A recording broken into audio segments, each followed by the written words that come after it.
आज हम ISLM model के बारे में अध्ययन करेंगे।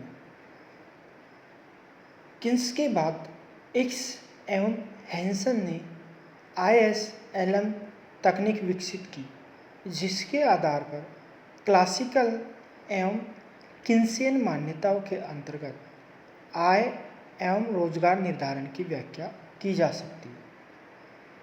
सबसे पहले हम लेते हैं वस्तु बाजार में साम्य को। आयस वक्र वस्तु बाजार में साम्य की स्थिति को दर्शाता है। आयस में आई शब्द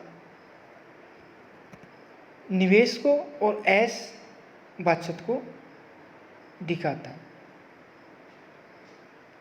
अब हम द्विक्षेत्रीय अर्थव्यवस्था में साम्य की शर्त के बारे में अध्ययन करते हैं।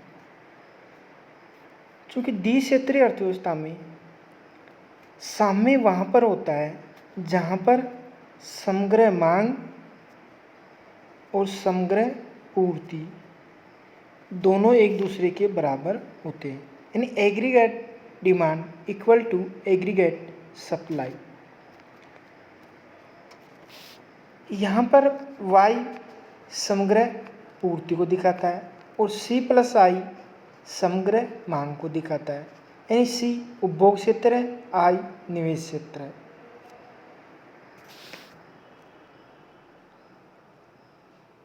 अब समग्र पूर्ति में उपभोग और बचत इन दो को लेते हैं, जबकि समग्र मांग में उपभोग और निवेश इन दोनों को लेते हैं।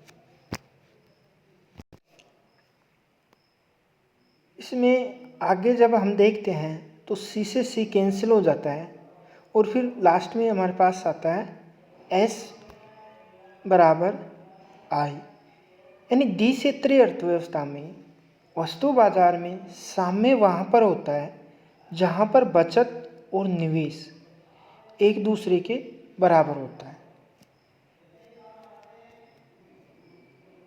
यहाँ पर बचत निर्भर करती है आय पर, यानी बचत आय का धनात्मक फलन होती है। जब आय का स्तर बढ़ता है तो बचत भी बढ़ती है और आय का स्तर घटता है तो बचत भी घट जाती है। इसी तरीके से निवेश निर्भर करता है ब्याज की दर पर। ब्याज की दर बढ़ने पर निवेश घटता है, जबकि ब्याज की दर घटने पर निवेश बढ़ता है। अर्थात निवेश और ब्याज की दर में ऋणात्मक संबंध होता है।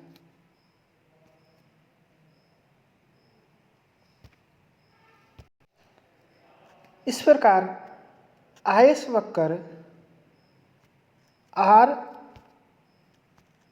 तथा Y के ऐसे संयोगों को दर्शाता है जिन पर वस्तु बाजार साम्य की स्थिति में होता है, यानी जहाँ पर S और I दोनों एक दूसरे के बराबर होते हैं, वहाँ पर साम्य होता है और इस साम्य की स्थिति को आयस वक्र दर्शाता है।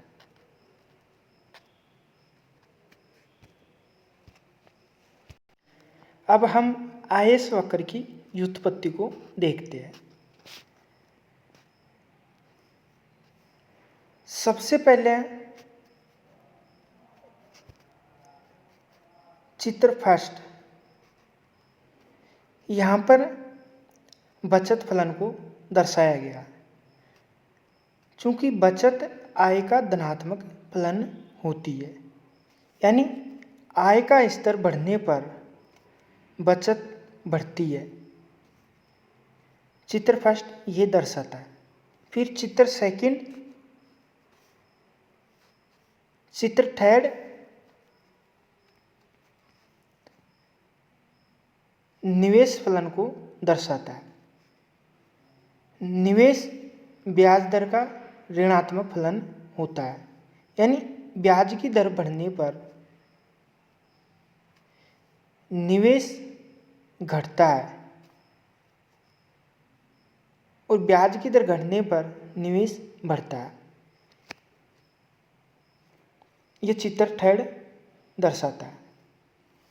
इसी तरीके से चित्र सेकंड वस्तु बाजार में साम्य को दर्शाता है। यानी चित्र सेकंड बचत और निवेश में साम्य की स्थिति को दर्शाता है। फिर चित्र फोर्थ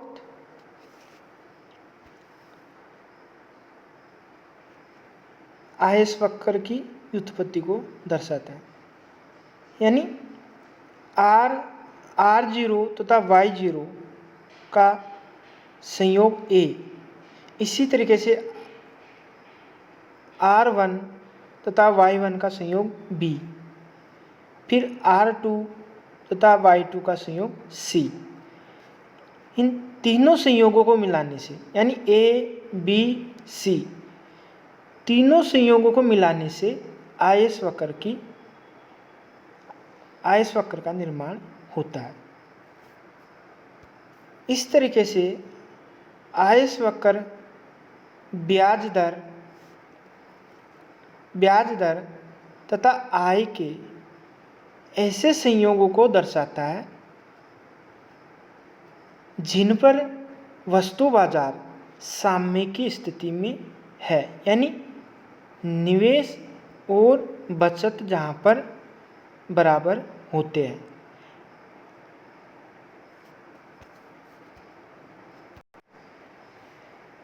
इस प्रकार से स्पष्ट है कि आयस वक्र वस्तु बाजार में साम्य की स्थिति को दर्शाता है, अर्थात ब्याज दर तथा आय के ऐसे संयोगों को दर्शाता है जहाँ पर निवेश और बचत दोनों एक दूसरे के बराबर होते हैं।